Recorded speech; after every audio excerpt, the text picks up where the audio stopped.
Welcome to On the Middle East, the podcast of the award-winning media service Al Monitor, where each week we talk with the decision makers and thought leaders who are making the news and shaping the trends in the Middle East. I'm Andrew Parasoliti, president of Al Monitor, and our guest today is Sam Blatteis, CEO of the MENA Catalysts, a premier brand government relations firm winning market access for technology multinationals in the Gulf, raising their profile in the Gulf's halls of power, and explaining the Middle East to Silicon Valley. As multinationals look across the globe for the next big thing in 2021, the largest growth narrative of a generation resides in a region that many think is heavily beset with political risk, belying the skyrocketing potential of the region's digital economy. That potential, as Sam will explain, may have in fact expanded as a result of the COVID pandemic.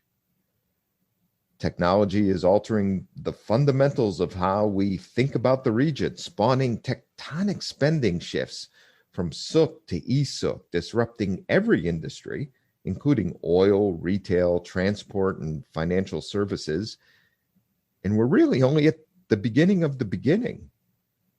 Technology in the Gulf is quickly becoming a value driver and wealth creator, with a commitment to investments in a knowledge economy, including science and education. Technology is also a key differentiator in the Middle East, the other side of the story in the region, where tech have-nots include those countries which face conflict and uncertainty, such as the wars in Yemen, Syria, and Libya, and those countries affected by these seemingly endemic humanitarian crises. Our guest today, Sam Blatteis, grew up in the San Francisco Bay Area and now lives between Dubai and Riyadh. So he is personally and professionally a cultural and entrepreneurial bridge between Silicon Valley and the Gulf. Sam is the former head of Gulf government relations for Google, and he is an authoritative Middle East public policy leader. He was at the table with deputy ministers in the region, helping them draft the MENA high-tech legislation that continues to shape the Gulf's high-tech sectors. Sam studied Arabic and Chinese for 5 years each. And as I mentioned at the start, he is now CEO of the MENA Catalyst, the preeminent government relations firm for high-tech companies in the Middle East. My conversation with Sam Blatteis begins now.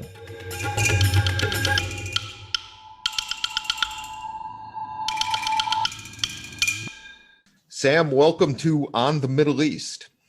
Thank you. Sam, I think it would be fair to say that over the past decade or so, you have been among the very top thought and business leaders and champions of the potential for the Gulf and the digital economy. And you have worked with Gulf leaders to shape that potential and make it a reality. Now, let's start with the why now question. Does that potential hold up today, given the impact of COVID-19 and low oil prices on the Gulf economies? Yes, it's a two-level game. One is, and hopefully, by the way, this will kind of be your GPS scene setter to quickly get up to speed on what's happening in this kind of in the key factors addressing your question. All right, so part A is that you have so many offline analog industries that have been decimated by COVID. At the same time, the virus has fostered fertile soil for the digital economy to kind of catapult forward several years into the future in a very short time span. And essentially, the virus has created this kind of captive audience in certain ways and kind of compelled both companies and governments, as well as actually the wider public, to rapidly scale up their tech adoption. And at the same time, I guess on the other side of the equation is that coincidentally or not, but China, India, the United States are all tightening their grip, or there's growing calls to tighten their grip on tech companies. And the Middle East has this moment where, I mean, belying kind of the political risks you see splashed across the front pages of newspapers around the world about this region, there is this booming non-oil growth industry that resides in the tech sector, which we can talk more about. But yes, I mean, it's definitely alive and well, the tech sector. I mean, the prize is quite significant. You have over 220 million users. That's bigger than the population of Brazil, a BRIC country. Over 90 million smartphones were imported into the Middle East in the last 18 months. That's more than went to UK and France combined. And simply put, if you look at the geometry of booming kind of social media demand married with the rapidly expanding youth demographic, there's a compelling narrative, I think, that has not really attracted a lot of attention yet.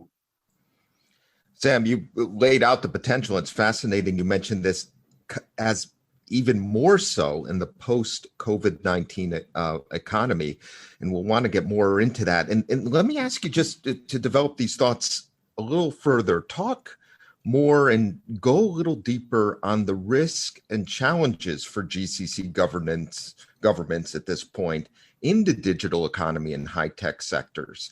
Coming off this last year, there's low oil prices, COVID, declining investment. Why not fall back to what you know and have an abundance, which is oil? I can imagine Asian, African consumers will need more. Tell us a little more about the risk, the challenges, and how the Gulf states themselves are weighing them.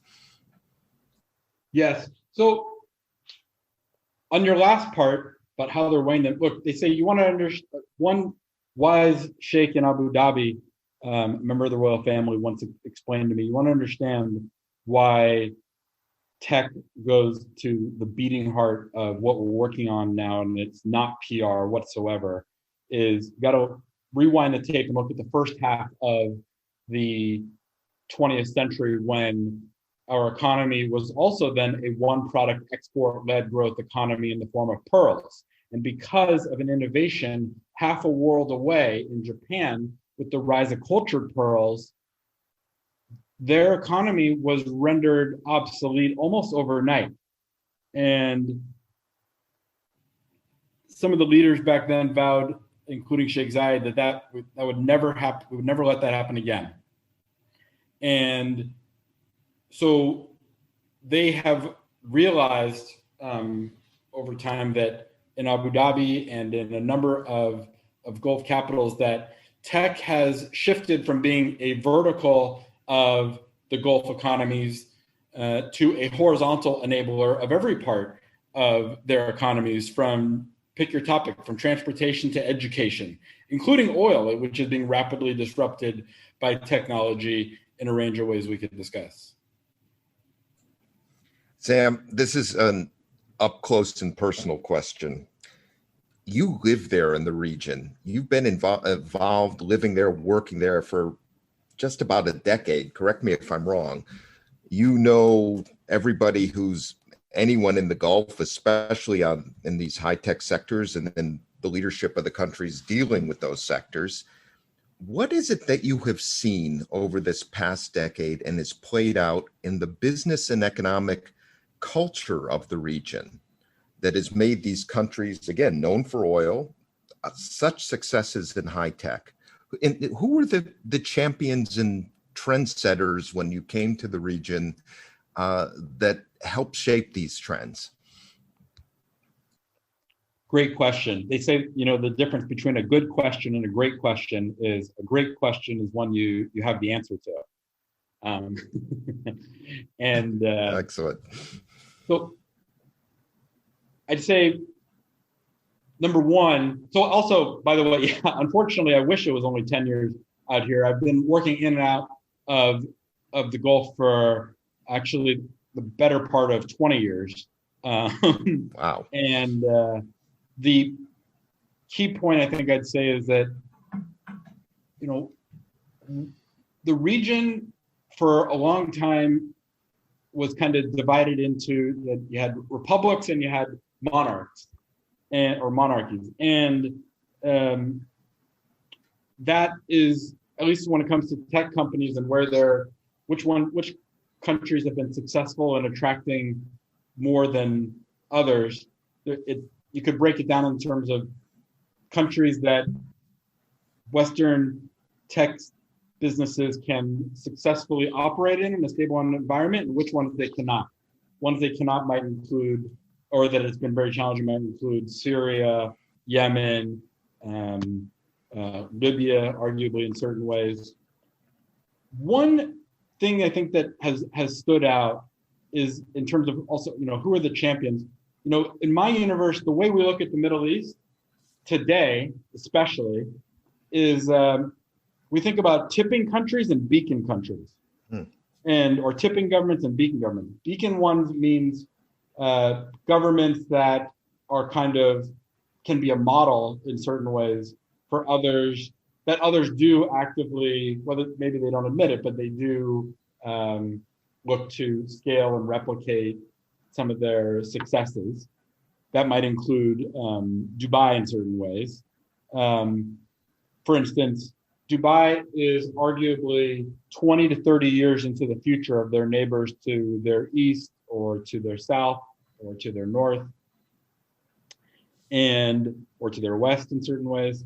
And I think that the vision that they had, arguably no government is perfect, but they have adopted some world-class grandmaster multitasking skills in attracting tech companies in a way that I have not seen most other governments in the region. They were very strategic in Dubai in attracting the regional headquarters of they call them the Big Six media agencies that are mostly from the States and Western Europe. And these media agencies actually coordinate 80 or 90% of the ad spend of most of the Fortune 500 companies out there. And they might form, a third to 40% of the revenue of a lot of the largest internet advertising companies that everybody knows on the streets of Washington to Dubai. And so when you have your largest customers 100 yards down the street from you, that creates a very powerful value proposition and creates a certain stickiness. So as long as if you have your largest paying customers in your same neighborhood or down the street from you, other countries can try to attract you in the Middle East. But I think that kind of creates a winning combination. I think the idea that Dubai a long time ago set up an internet city that is now fully leased up, they're actually doubling it in size to the tune of 10 Manhattan city blocks.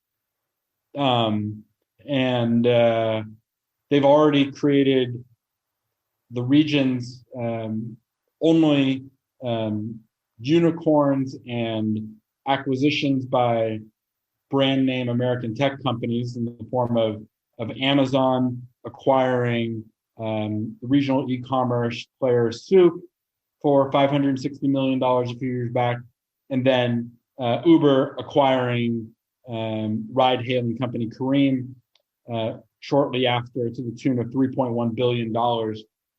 I think, things kind of work here, and they sort of crack the code in figuring out here how globalization and the Middle East are not mutually exclusive. And it's stunning. This city, Dubai, for all of its challenges, I mean, the place has been quite successful in importing brains. And for a lot of people that cannot get a work visa to go to the UK or the States or Canada, this place has been quite effective in importing a lot of the best and brightest from the region. And it kind of shows the other side of the Middle East. There's so many things to be bearish and down about in the politics in the broader region. But some of the young entrepreneurs here, you see them creating 50, 100, 200 jobs just on their internet businesses alone, creating arguably more jobs than some ministries in other parts of the region.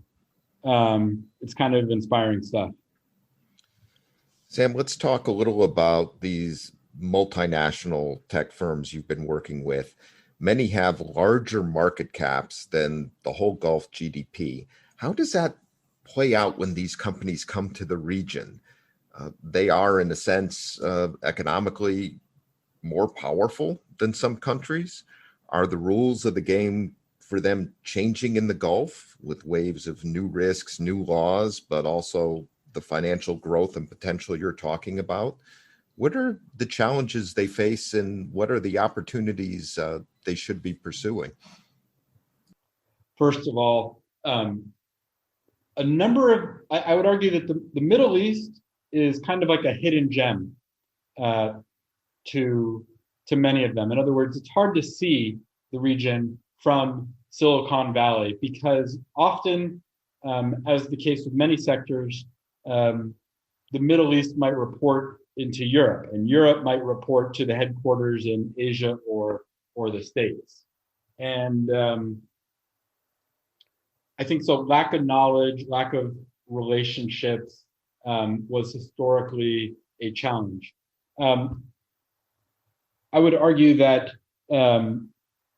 key challenges today have been showing companies that an approach of kind of let's stay in the ivory tower, let's keep our powder dry, and let's not interact with government because you don't want to attract unwanted attention. I understand that mentality.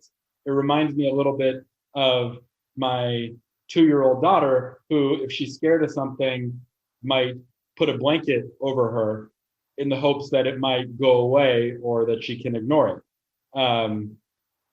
But in reality, I think companies that are leading in the region and winning in Middle Eastern markets are ones that acknowledge that, hey, if we're a global company and we want to operate successfully in emerging markets, that means this is a contact sport. We got to roll up our sleeves, adapt and adjust. And this is a region that's very hard to do business with by remote control. And you've got to kind of work with people eyeball to eyeball here and physically come here. I think some of the biggest challenges sometimes for companies has been they might think that they are in the tech business, but they're not. They're actually in the relationship business. And, government relations is kind of, that's the team that wins the market access, obtains the licenses, strips the regulatory barriers. And I think they're the ones that a lot of tech companies, I think, are only beginning now to realize that working in the Middle East, I mean, relationships and politics are kind of the coin of the realm out here. I think what's changed is that there's tectonic plates moving beneath their feet. The ecosystem is fundamentally altering. What I mean by that in brief is just the rise of cybercrime, political speech, and adult content have kind of brought into sharp focus for government policymakers that offline laws developed decades ago have become kind of inadequate in the online world.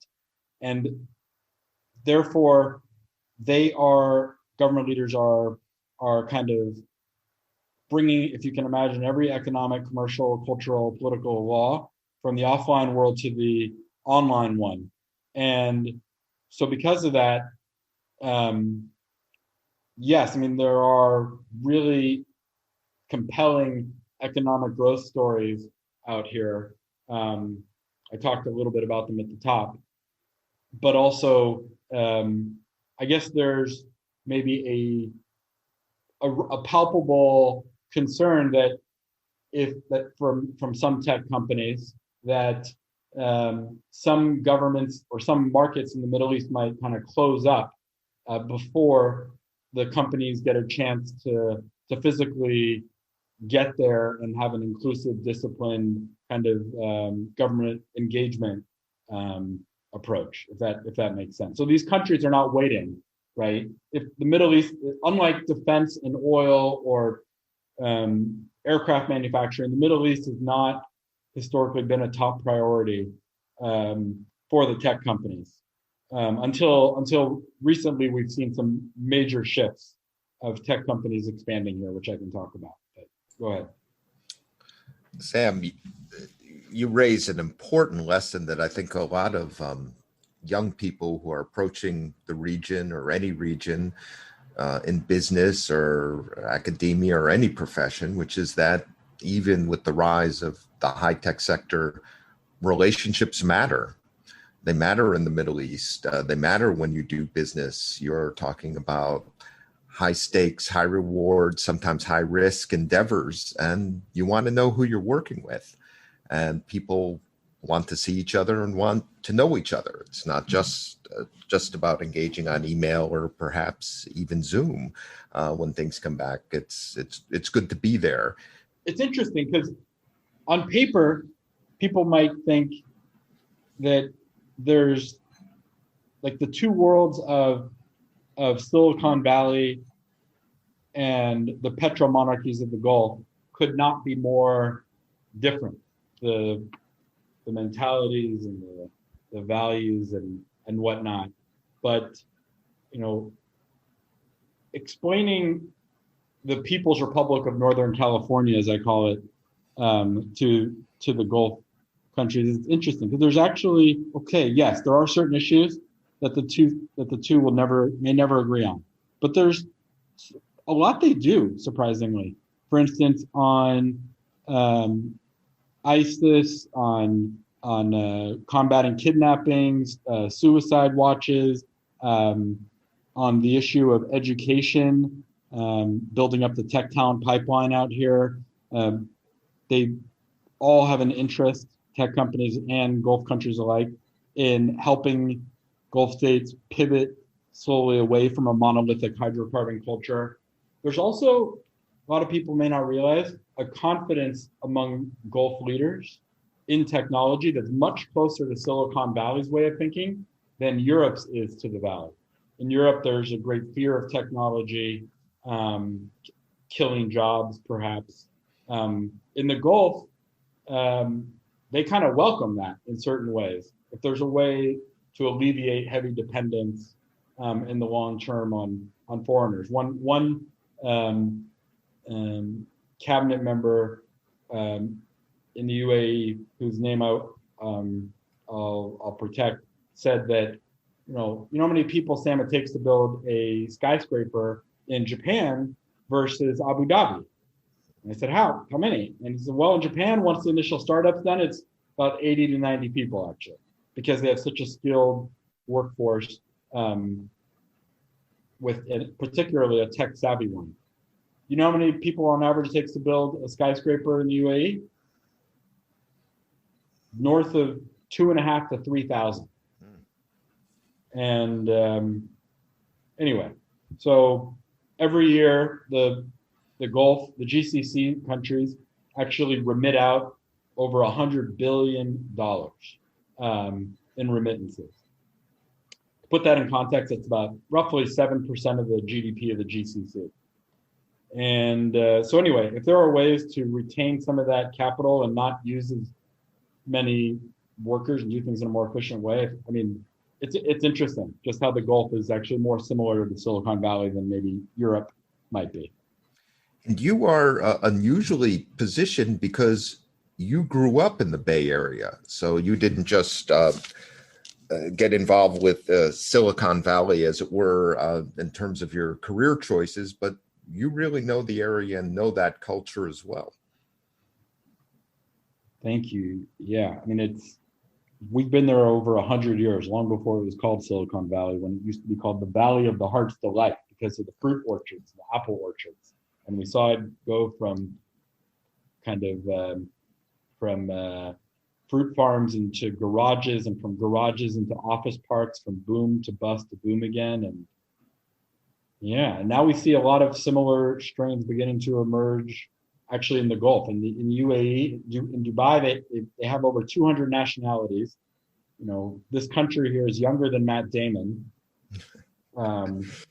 Geographically, it's only the size of Maine. I'm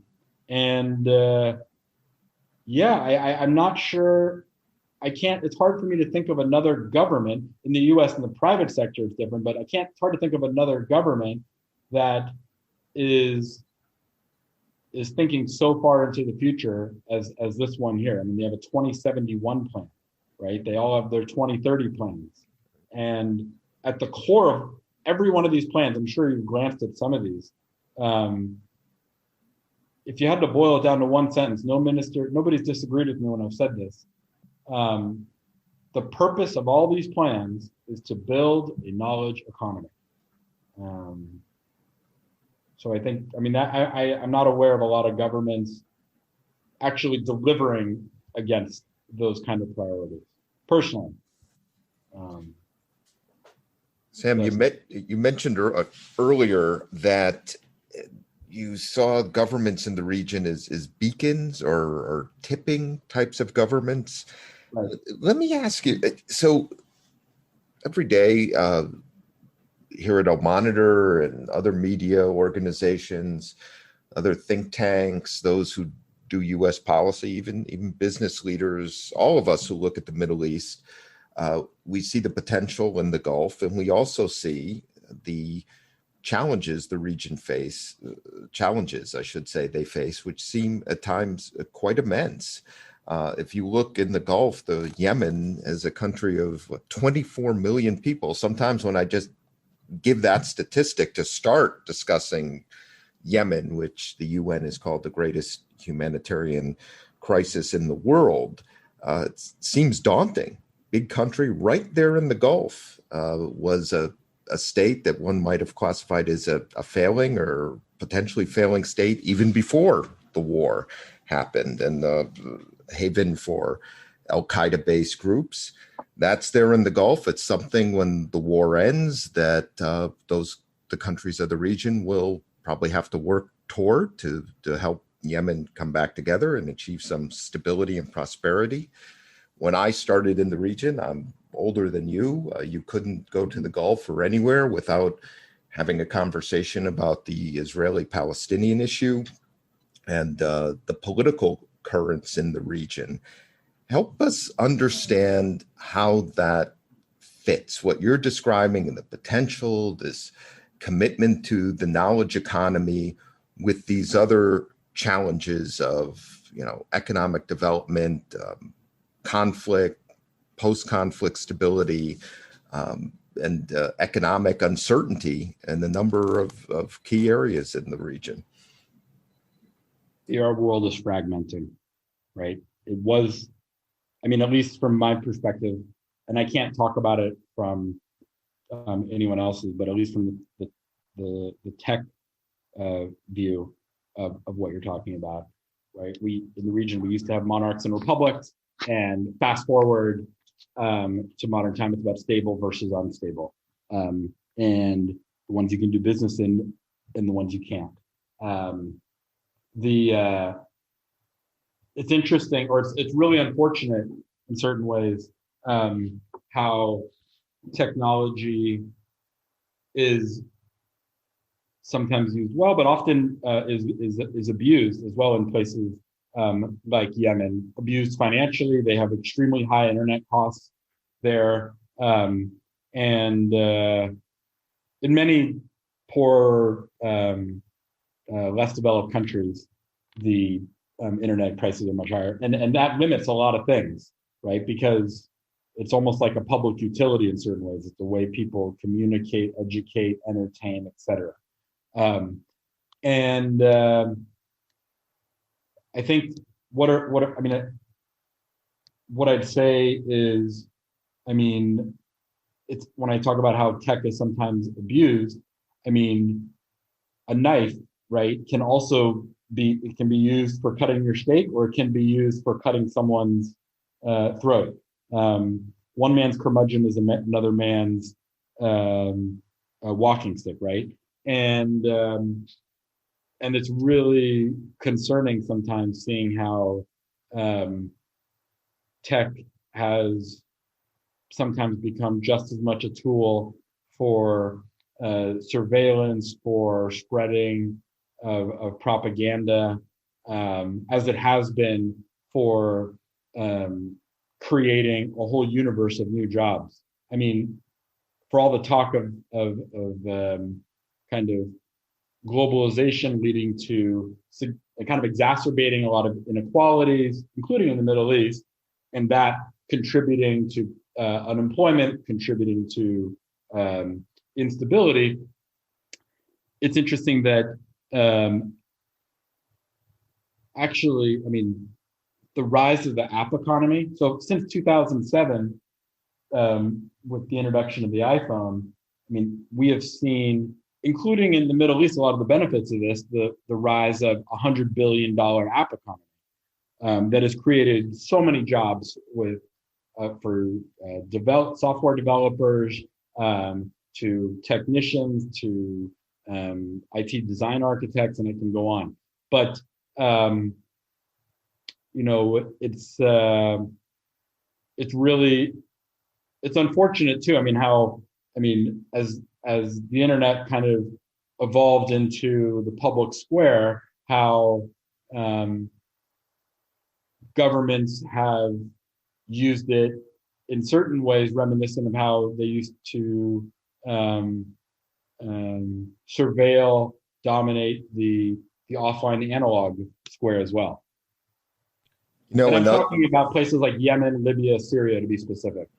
Right, of course. You know, another area where the evolution of the digital economy and our industry here in media and podcasts in particular has been a good news story is allowed the youth in the region to have conversations about other issues that affect them and that show their connectivity to other areas and cultures, both within the Arab world and beyond. This opens up a space for that cohort to engage what's on their mind, well beyond the political conversations which we're all accustomed to.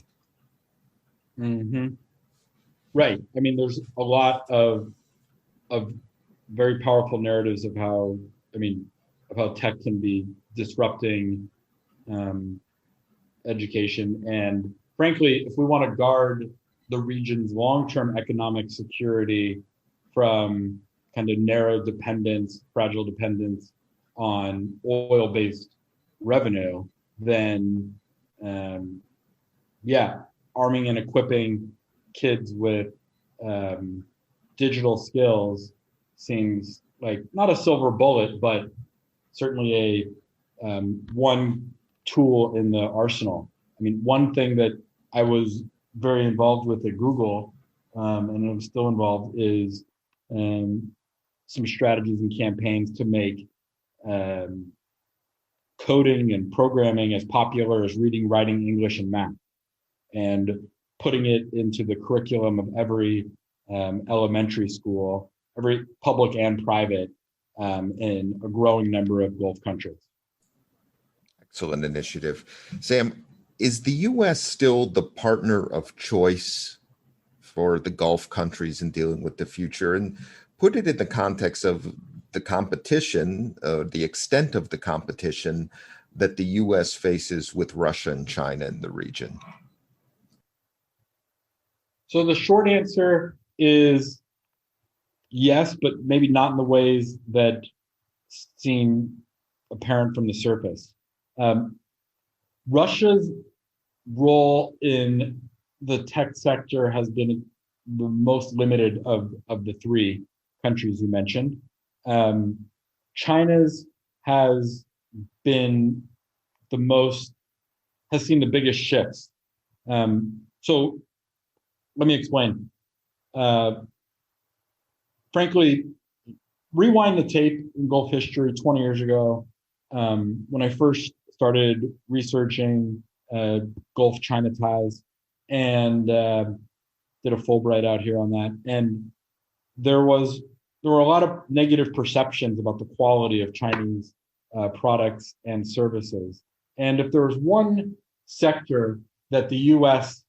Had a kind of a differentiator over, a comparative advantage over the other two you mentioned, you could argue it was in technology in certain ways. I mean, maybe when it came to aviation, in certain ways you could argue Airbus, and there were certain European players. In oil, you could argue there were certain European countries, and same in defense.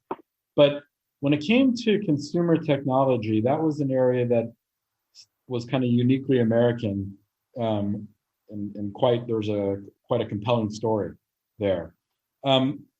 What's happened is in the last 5 years, American tech companies have, in many domains, actually been surpassed by their Chinese counterparts. So like 5-6 years ago, the highest revenue generating apps were arguably like Facebook, Twitter, WhatsApp, not WhatsApp, but in certain ways, Instagram. And today, if in country after country, Saudi Arabia, UAE, Kuwait, Oman, Egypt, it's almost, I don't know, I mean, 4 of the top 5 highest revenue generating apps in each of these places are Asian and mostly Chinese. So that was kind of a shift. And part of the reason is because, I mean, there's a perception, right or wrong, like Facebook is kind of used by an older demographic. I mean, that's where, if you're a teenager, there might be a perception like, oh, that's where my parents go or my grandparents are, right? And so teenagers will naturally kind of migrate away from from the prying eyes of their parents, right, or grandparents. And frankly, these Chinese apps are they understand what the Middle East is today. It's majority young people. And they just kind of laser focus on that youth demographic. And so that's part of it. And they are kind of meeting the audience where they are. So, I mean, there are a number of Chinese tech companies, and like they might do almost all of their marketing through, for instance, WhatsApp or through another app, rather than through offline, big billboards or through TV and radio ads, for instance. Look, the reason though the U.S. is arguably still the partner of choice, if you're talking about from the perspective of governments, when it comes to helping transform large companies, Aramco, they just did a huge deal with Google to provide cloud computing services.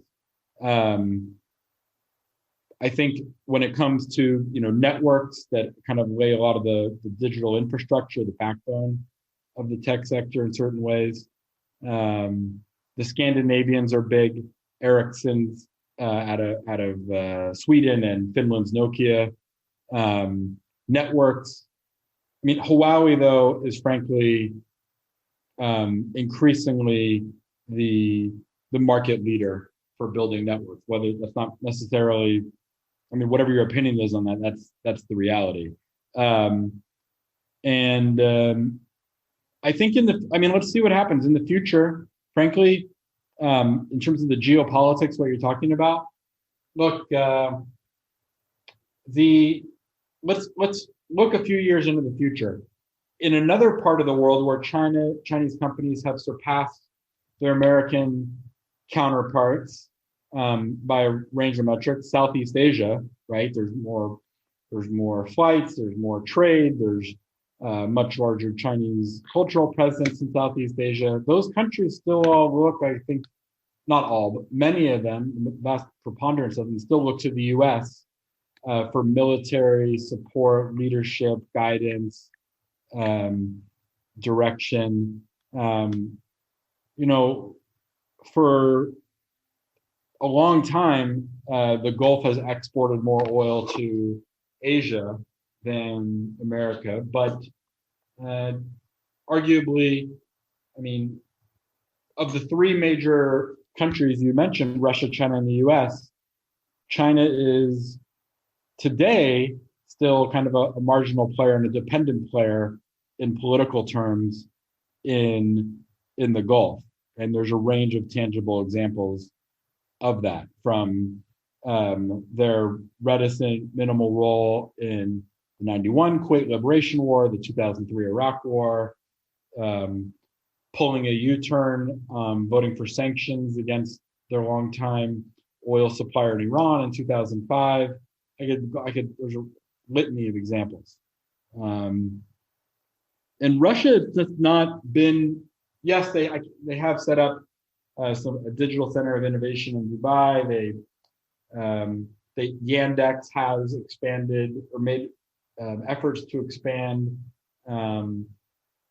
its digital payments into Saudi Arabia, but for the most part, it's been the American and the Chinese companies that are leading the charge. I'd say for the big strategic projects, at the bottom line is it's been American companies in a lot of areas, with the exception of Huawei.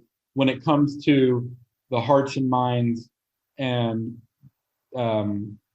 market share among consumers and the public and the vast majority of people in the Gulf, it's definitely the Chinese companies have moved light years ahead of certainly their Russian counterparts, and increasingly rapidly gaining ground on their American counterparts. Sam, last question is about the way ahead. You're now the CEO of MENA Catalysts. What are the next big trends you're watching to come into the Gulf government relations and for high-tech nationals? And what are your expectations for 2021? Well, on expectations, on the negative side, we are seeing a range of the region's economies sometimes blocking or banning brand name companies, apps, sometimes communicating with the companies, but often with little to no warning, while at the same time, because of COVID, decimating so much of the offline analog outlets or channels for entertainment, relaxation, and whatnot. I think that there's those are compelling reasons why we're seeing, I think, and we'll see a lot more of, a lot of tech companies are kind of on a shopping spree, hiring more and more government relations folks in the Gulf. And I'd say bigger picture in terms of this year, we're going to see more of this kind of push-pull economy of kind of on again, off again economy that is kind of responding to the COVID crisis, where you have pressure to close things down when fatalities rise, and then the more people stay at home, there's economic pressure to open things back up again, and you're seeing that pendulum shift back and forth a bit in Israel, but also in a number of Arab countries as well. People are ultimately going to go back to work in the Gulf. Ideas still need a chance to flirt and fight with each other, and a lot of that happens, I think, only in person. So I hope you enjoyed opening day. Thank you, Sam. I did, and I learned a lot from this conversation, as I always do when talking with you. And thank you for taking the time today and sharing your experience, your analysis, your insights with our listeners on the Middle East. It was a real pleasure. We will return after this short break.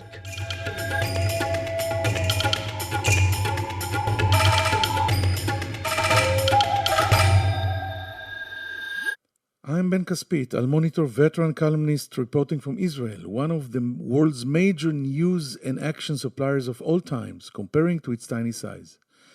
I've been covering and analyzing the political, diplomatic, and military arenas in Israel for over 34 years. My best-selling biography, The Netanyahu Years, was out 2 years ago. I covered 7 prime ministers, 1 major war, 2 intifadas, 1 prime minister's assassination, 2.5 peace treaties, 4 military operations in Gaza, and it's not letting up anytime soon. I am glad to invite you to On Israel, our brand new podcast, where we will discuss major events in Israel and its surroundings, talk to decision makers, leaders, and analysts, and try to understand the chaos that comes with the territory of Israel and the Middle East. You will never have a dull moment with us. See you soon here on Israel, Al Monitor.